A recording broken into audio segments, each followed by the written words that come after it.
nós vamos ver que quando Jeremias está profetizando contra o povo de Judá, ele está falando sobre o juízo que iria vir. Só que o povo não estava dando ouvido. E nós sabemos que o pecado tem consequência. O Senhor lhe perdoa, mas vai ter a consequência. E aqui o povo não era diferente. O povo caiu, mas eles não queriam novamente se levantar. Eles não queriam voltar para a presença do Senhor. E Deus estava dando a oportunidade para aquele povo.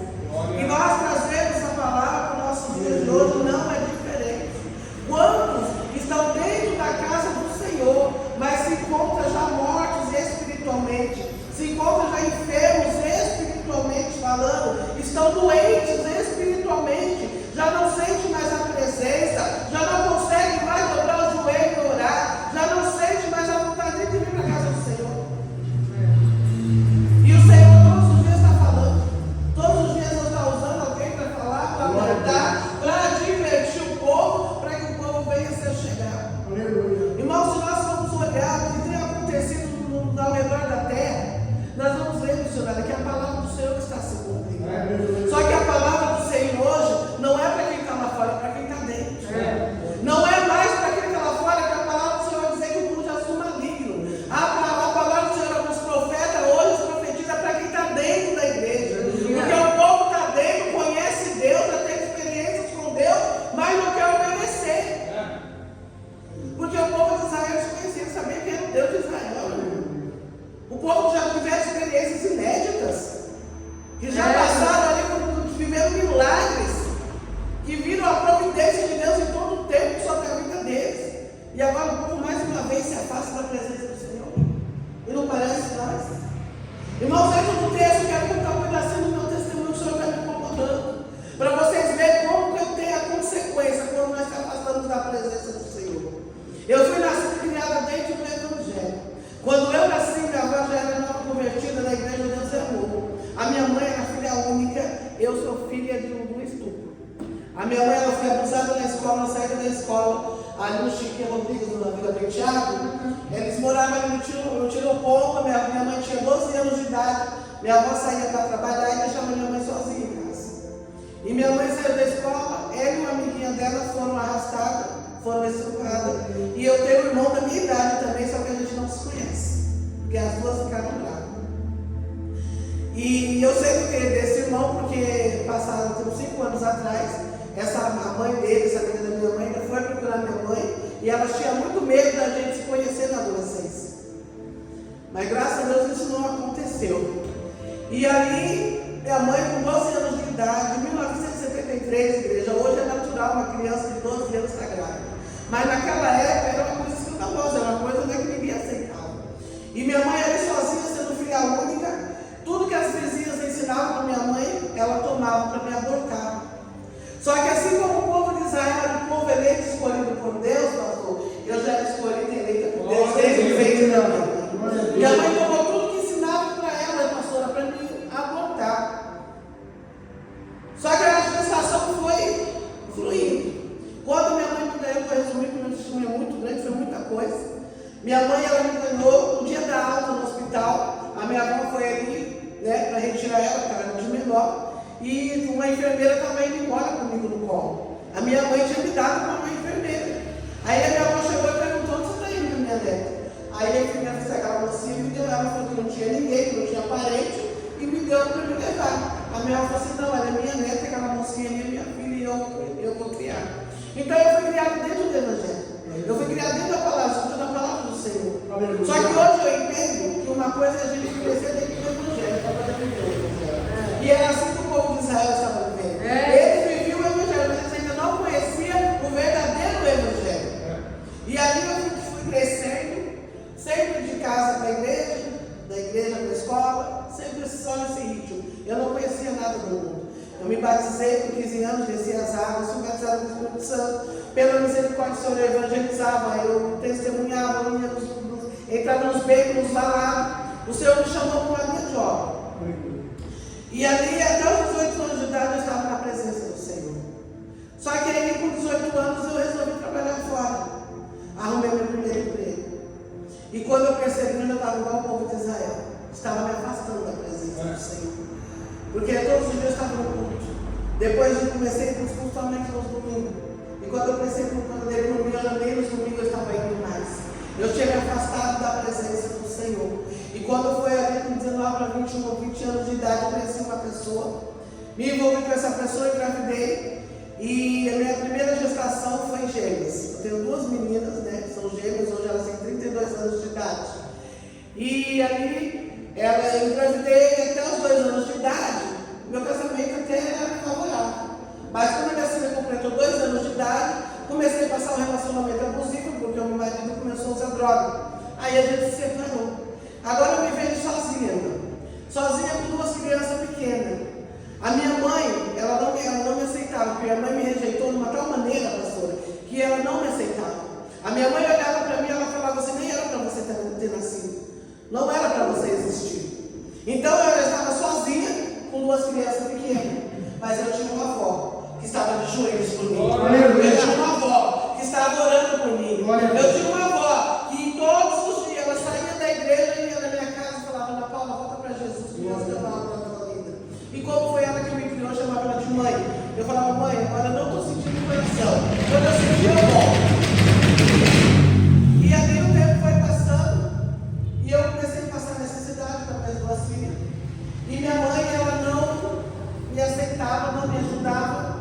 E ali o que acontece? Minha avó começou a me ajudar escondido. E minha avó falava assim para mim, não deixe sua mãe saber, senão ela vai brigar comigo, eu não vou poder te ajudar mais. Só que ali eu cansei daquela vida e comecei a me envolver com pessoas que usavam drogas. E eu estava tão desesperado que eu ali comecei a ver minha filha passar fome, me envolvi com droga. Comecei a vender droga, comecei a traficar. Só que na minha mente eu falava assim, eu vou ficar 15 dias, vou juntar dinheiro, comprar as coisas para minha filha, né? E depois de 15 dias eu saio. Mentira do inimigo. Quando eu pensei que não, de 15 dias foram 15 anos. 15 anos eu ali traficando, vendendo droga, correndo de polícia, correndo risco de morte. E todo o tempo, pastor, eu via a mão de Deus sobre a minha vida, porque uma vez entrou um bandido na minha casa, ele não aceitava Deus ser mulher, a única mulher do bando, ele não aceitava, ele entrou dentro da minha casa, colocou a arma na minha cabeça, apontou 3 vezes. O Senhor não permitiu que saísse uma bala. Hoje eu posso falar de um Deus que liberta, de um Deus que transforma, de um Deus que guarda, de um Deus que ainda opera milagres e maravilhas, Deus. Assim como Deus tinha planos ali, ainda tinha um propósito para o povo de Israel, o Senhor também tinha um propósito para a minha vida. E mesmo assim eu não quis voltar para a presença do Senhor. Quando foi em 2007, dia 2 de maio de 2007, eu não sei se alguns dos irmãos aqui lembram, estava tendo aquela operação na Zona Norte do ZOC. Estava tendo uma operação na Zona Norte e eu fui presa numa dessas operações. Foi dia 2 de maio de 2007, a polícia invadiu a minha casa. Fiquei na 72, no outro dia eu fui para a penitenciária feminina ali em Santana. E no interessante, igreja, que quando a polícia invadiu a minha casa, minha avó tinha acabado de sair. Ela tinha acabado de chegar da igreja e mais uma vez ela falou, Ana Paula, volta para Jesus, que Jesus tem obra na tua vida. E mais uma vez eu falava, mãe, eu ainda não sinto no coração, quando eu sentir, eu volto. Mas sabia eu que Deus já estava preparando, já estava fazendo o caminho. E a minha igreja, quando a polícia invadiu minha casa, as minhas filhas, desde já estavam com 4 filhas, eu tenho 4 filhas mulheres. As minhas gêmeas estavam com 12 anos, a minha do meio estava com 4, a minha caçula com 2 anos. E uma das minhas gêmeas, na hora que o policial começou a me algemar, ela falou assim para o policial, não leva minha mãe que eu estou grávida. Não leva minha mãe não que eu estou grávida. Só que aí eu olhei para ela, naquele momento eu achei que ela falou, os policiais não me levaram. Só que quando eu estava lá dentro da penitenciária, eu fiquei sabendo que minha filha também tinha sido estuprada. E ali fiquei 15 dias no castigo, depois de 15 dias eu comecei a ter visita. A minha mãe chegou com a minha avó, porque minha mãe não queria ir, mas como a minha avó queria me visitar, a minha avó foi. E ali a gente se abraçou, chorou, e eu perguntei para minha mãe, a Luciana, a Jana Luciana, ela está grávida mesmo? A minha mãe falou assim, ela está grávida, a gente vai começar a fazer um pré-natal com ela. Aí eu lembro que eu falei desse jeito para minha mãe dentro da penitenciária, faz para minhas filhas o que você nunca fez por mim, cuida delas. E aí elas foram embora, e naquela madrugada, pastor, eu lembro que eu dobrei meu joelho dentro daquela cela. Era eu e uma outra detenta. Eu fiquei no terceiro pavilhão, ali de Santana. Eu e uma detenta, 3 horas da madrugada, eu dobrei os fiz uma única oração ao Senhor. Porque aqui nós vamos ver que Jeremias, ele profetizava contra o povo. Mas mesmo assim, ele é tido como profeta chorão, porque ele amava o povo. Ele sabia que se o povo se arrependesse, Deus não ia descer com juízo sobre aquele povo. E ele orava, ele intercedia pelo povo. Só que eu comecei a entender dentro daquela cela que o Senhor estava requerendo de mim. A minha avó estava orando, mas Deus queria que eu me humilhasse, que eu descesse. E ali eu desci na madrugada, fiz uma única oração ao Senhor, se verdadeiramente eu tenho obra na minha vida, se verdadeiramente eu tenho um chamado na minha vida, eu quero sair daqui e essa minha filha ganhar ninguém. Nisso veio minha primeira audiência. Um dos policiais não compareceram, foi cancelado. Aí marcaram uma segunda audiência. Uma das minhas testemunhas não apareceram, foi cancelada. Na terceira audiência compareceram 6 policiais e 3 testemunhas minhas. E ali primeiro eu ouvi os policiais, e 5 policiais foram ouvidos. Quando chegou no 6º policial, tudo aquilo que os 5 depois contra mim, aquele policial depois ao meu favor. Depois que eu fiquei sabendo, pastor, que aquele policial era o anjo do Senhor. Aquele policial era um pastor de igreja. Era um homem que conduzia as suas ovelhas. E naquele momento, ele, depois ao meu favor, o juiz já bateu o martelo na sua vida. Glória a Deus. Eu fiquei 4 meses. Saí em maio, junho. Saí quando foi 26 de outubro, eu pude acompanhar o parto da minha filha. Eu acompanhei o parto dela. E eu falei, Senhor, a partir de hoje, eu nunca mais me afasto da tua presença. Eu precisei querer. Porque aqui, Deus estava oferecendo a cura para o povo. Deus estava ali, aqui em Jeremias, ele pergunta, porventura não há bálsamo ou não há remédio? Por que, pois, ainda não realizou a cura do povo? Porque era necessário o povo querer. Deus ainda não faz nada obrigado, a gente tem que querer. Eu tive que querer ser liberta, eu tive que querer ser curada. Porque eu precisei ser curada, igreja, porque eu tinha uma mágoa muito grande da minha mãe. Eu olhava para minha mãe e não conseguia perdoar ela por tudo aquilo que ela tinha feito para mim. E foi necessário perder para poder perdoar minha mãe.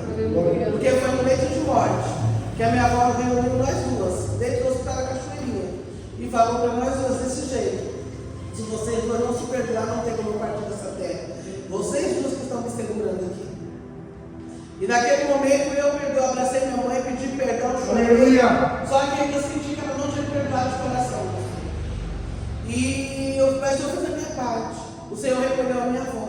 Eu só lamento porque minha avó ela não viu o resultado das orações dela, mas eu estou aqui para a glória do Senhor Jesus. Aquela que não desistiu de mim, aquela que perseverou, aquela que falava todos os dias, ela profetizava sobre a minha vida. E hoje eu estou aqui glorificando e exaltando o nome do Senhor. Glória a Deus. A minha mãe, nós somos vizinhas, mas minha mãe não entra na minha casa. A gente conversa, mas se tem algum eu sou separada verdadeiramente por Deus. A minha família todinha mora do lado da minha casa. Mas se tem um churrasco, eu não sou chamada. Se tem um aniversário, eu não sou chamada. Se tem alguma festividade com comemoração, Dia das Mães, Dia dos Pais, eu não sou chamada. Eu fico sabendo pelos estados do WhatsApp. Mas vocês pensam que eu ligo? Eu não ligo não, sabe por quê? Porque é aquele que não pode esquecer de mim. Aleluia. É aquele que não pode abrir mão de mim. É aquele que não pode me deixar. Porque a palavra do Senhor fala, pode a mãe que amamentar e esquecer do seu filho. Eu nunca me esquecerei de você. Eu tenho o teu nome escrito na palma da minha mão. Aleluia. Às vezes sim, porque somos seres humanos. Às vezes fico magoado. Mas aí eu lembro que ainda tem bálsamo de Gileade.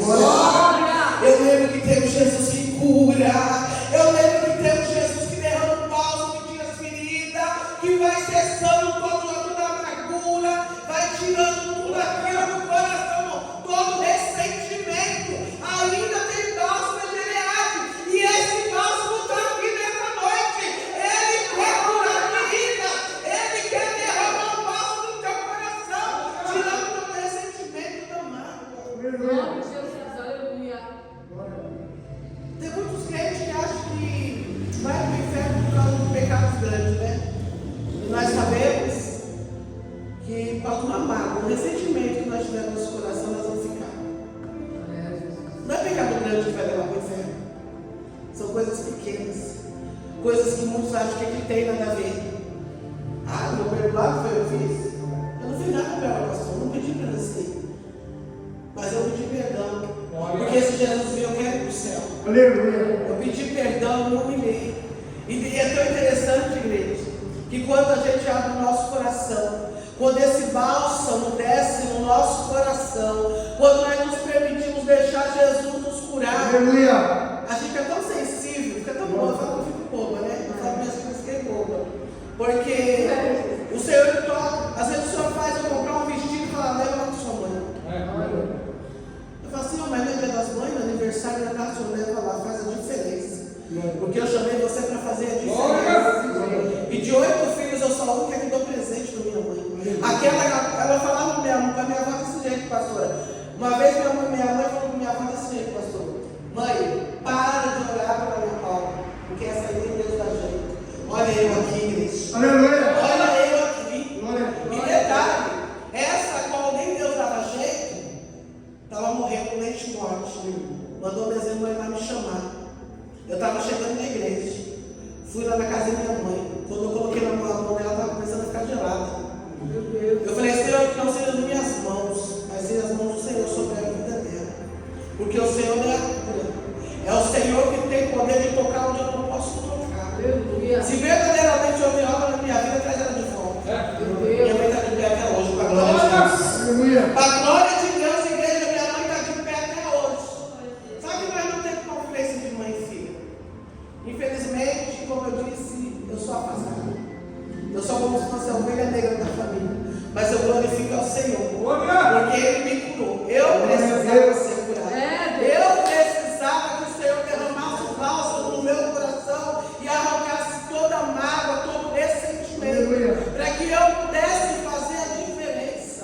Assim como o povo de Israel, Deus permitiu-se o exílio. Deus permitiu que ali a Babilônia invadisse Judá e levasse eles a esse lado. Porque eles não quiseram ouvir a palavra do profeta. Só que eu acho lindo que Deus permite isso, mas no final tem palavra de restauração. E nessa noite tem palavra de restauração para mim e para a tua vida. Tem palavra de renovo, tem palavra de vitória, porque ainda bálsamo. E esse bálsamo está aqui. Eu não sei que área que você precisa ser curado. Qual é a área que você precisa ser curado? Mas esse bálsamo está aqui nessa noite. E se você quer levantar a tua mão, já vai tomando posse. Já vai recebendo aí o bálsamo sobre a tua vida. Esse bálsamo vai chegar lá na tua casa também. Lá também está sendo tocado. Ele está indo lá, está visitando lá, está trabalhando lá. Porque Ele é a cura. Jesus é a cura, igreja, não tem outro. Nós não temos para onde correr, não temos para onde fugir. Ele é a cura. E Ele quer curar eu e você. Porque todos os dias nós vamos ser curados de alguma coisa. Nós somos seres humanos. Nós somos falhos. Nós somos errantes, miseráveis, pecadores. Então todos os dias precisamos ser curados de algo. E eu falo todos os dias para o Senhor, não deixa nenhuma mágoa no meu coração. Porque dói, né, pastor? Quando eu vejo a minha família toda reunida ali, e eu sou a primogênita, mas sou isso comigo. Glória! Aí eu olho e falo assim, eu não deixo descer no meu coração. E continuo orando por eles. Oro pelos meus irmãos, pelos meus cunhados, pelos meus sobrinhos, pela minha mãe. Porque eu posso fazer é orar. Para que esse bálsamo venha alcançar o coração dela também. Para que esse bálsamo venha curar, tirar todo o ressentimento do coração. E ela venha entender que eu não digo tudo. E detalhe, ela é cristã, viu? Ela é cristã. E já foi de urgência de geração. Aí eu falo, Jesus. Mas Deus sabe de todas as coisas. Amém, igreja? Que nessa noite, saia daqui crendo na sua cura. É cura espiritual que o Senhor vai